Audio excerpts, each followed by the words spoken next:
From the book I Choose Me by Jenny Garth.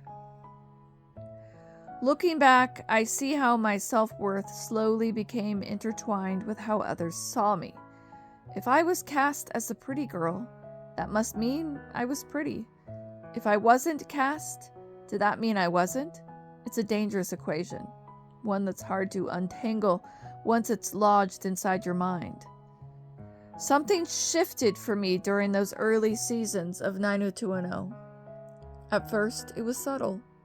A quiet question in the back of my mind. Should I be more concerned about the way I look? Am I good enough? Then the bigger questions took shape. Should I believe it when people say I'm beautiful? If I believe it, what kind of person does that make me? I never wanted to have an inflated ego, almost to the point of diminishing myself.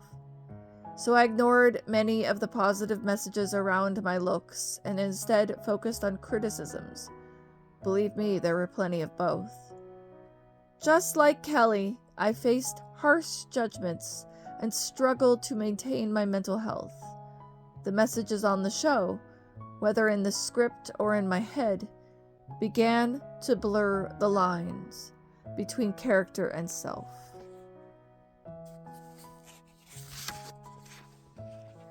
The 90210 set brought out the competitive side of me. I felt judged based on my appearance and outfits, always internally comparing myself to my co-stars or the guest stars joining us. I was a young girl and wanted approval and attention from Luke, Jason, Brian, and Ian, and I felt competitive with the other young women and worried when I wasn't getting noticed. It messed with me on a deeper level. And it wasn't until much later that I realized it was never really about the other girls. Why did I ever make them the enemy in my mind?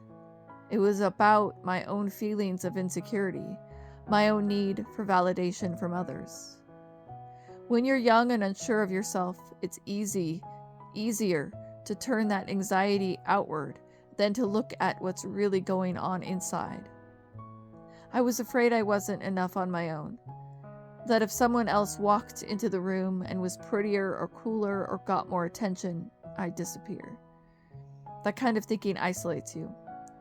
It creates tension where there should be support.